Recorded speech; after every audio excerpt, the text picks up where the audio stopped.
Okay, welcome back. I had to split this into two videos, unfortunately. Um, I was gonna show the technical aspect on the TV, but unless I'm dumb, I'll figure out eventually, maybe. That'll be a continuing video down the road, but I could not for the life of me get connected to the TV. I tried switching the cords around and it just wouldn't play on my TV at all. Um, don't know if it's a cord. I don't know if the TV, what the AV cables are just crap because TV is from 2013. It's a 32-inch LG. I kept all these years even after I upgraded my TV through a Samsung 40. Yeah, Samsung 43-inch 4K from a LG 70 or 720p TV. That being said, I am heavily disappointed that I wasn't able to review that portion for you. However, with the very little that I still showed you, kind of gave us a little glimpse of what it could do. I didn't really want to go too further because I have a feeling with it being just brand new, the battery's gonna probably die out, and I don't want to do so many intermissions or whatever. That being said, the sound didn't sound too bad. I mean, it's an old game, what you expect. Controls, I feel like you gotta kind of force the buttons a little bit to have them respond. But, and graphic-wise, you can't really, I mean, they're 8-bit games. Can't go, they were the best ever because they are what they are. They were 8-bit games. They're still fun. I grew up on, well, 89 was the year that the NES started closing shop, and Super Nintendo was only a few years later, and Super Nintendo will always be in my heart. I absolutely love the Super Nintendo and the Genesis. But I also still have a soft spot for NES games. Slowly think about Atari. Would not mind getting an Atari if I could get one work on a big, I mean, I know CRTVs are out there. I don't think I have room for a CRTV, even though I would love one. So I pretty much have to rely on my 43-inch Samsung out in the living room for gaming. Eventually, I would love to upgrade to a 55. Anyways, I don't know how old Ataris would be able to look like. I don't know how they would actually look on a big TV. I do know they're making HD ready ones soon. I probably wouldn't mind getting if I had the cash. But yeah, my love for retro games had really got me interested in this. Do I regret paying $10? No. If you see one in your local store or online, this specific one, and you love retro games and you love the old 8-bit stuff, let me turn on one more time just to... The music's not bad. Fantasy Zone. I'll show you this one. One player only. Kind of figured that. I mean, it'd be kind of hard to do multiplayer. Okay, I guess. Oh.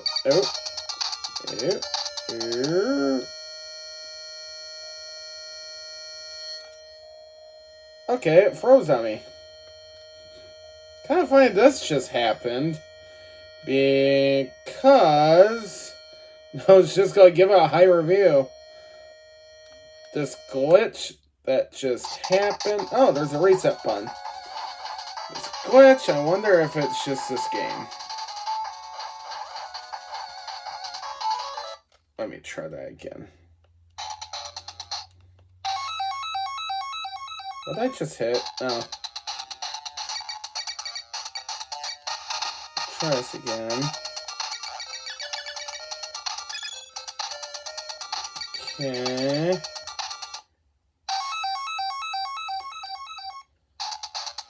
I mean, after that glitch, it's kind of working well.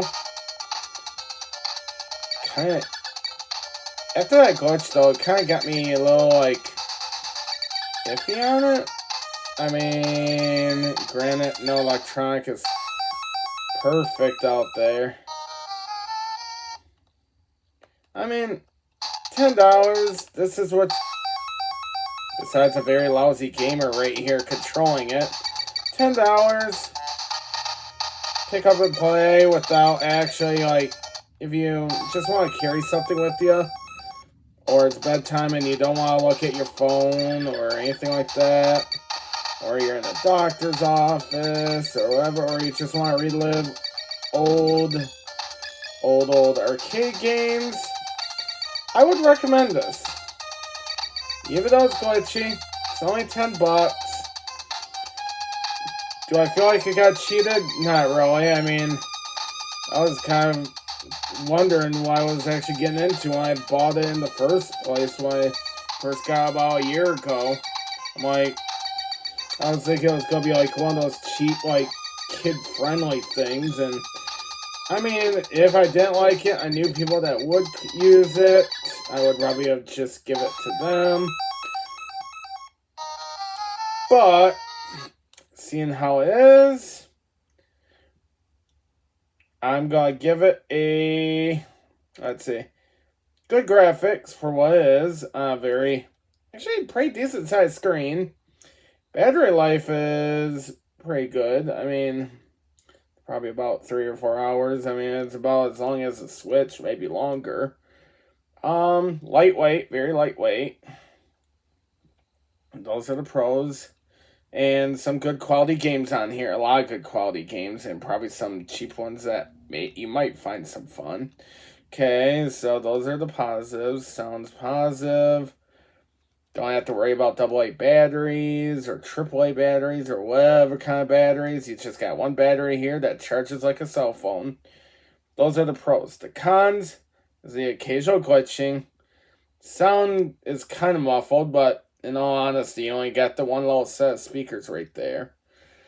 And the buttons feel like you gotta kind of like force them a little bit just to actually maneuver them.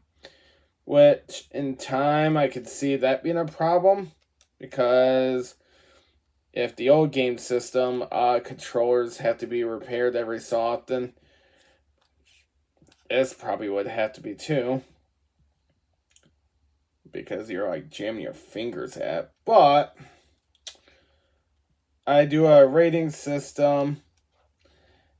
Rating wise, I am going to give this a... This is kind of a tricky one because this is, first of all, my first review. And I don't want to, like, disappoint people. But I'm going to give it a 6 out of 10. Why I recommend it? Yeah.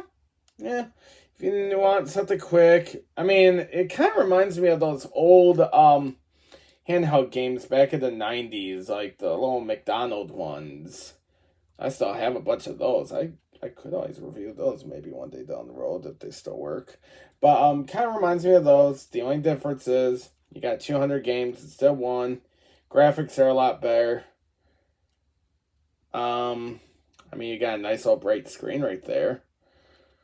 But other than that, yeah, find it for $10. Sure. Will I pay more than $10?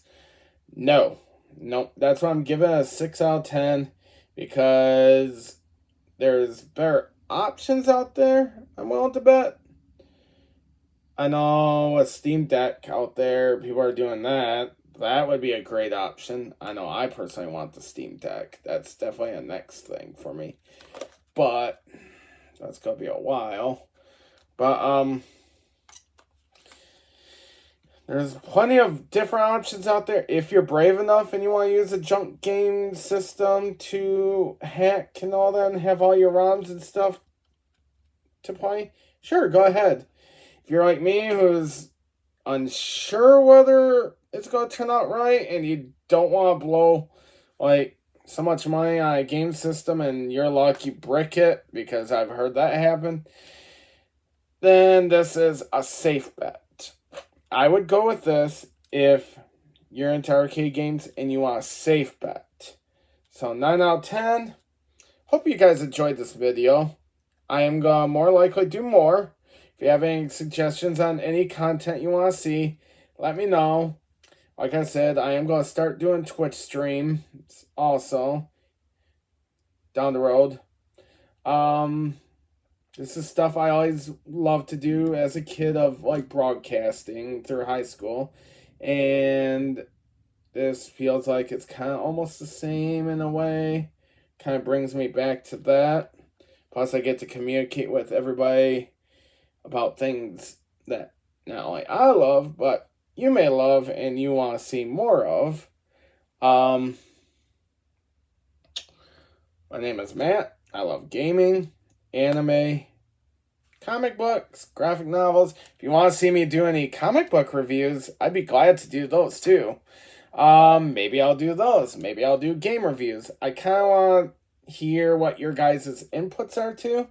I'll also do some unboxings, like some comic unboxings. I know I collect Omnibus. Let's see what else can I talk about with this video. I'm going to do YouTube. Let's see, YouTube, Twitch. Can't think of anything else. I know this is all unscripted, and this, like I said, is my very first time, so bear with me. I did do a couple of live videos not that long ago on unboxing some graphic or omnibus. If you don't know what omnibus are, they're literally comic books. They're so hard and thick that you could beat someone upside the head with it. Don't do it. Don't do it. Disclaimer. Don't do it. In fact, I'll probably take this video down for now for me saying that. But yeah, leave a comment. Let me know.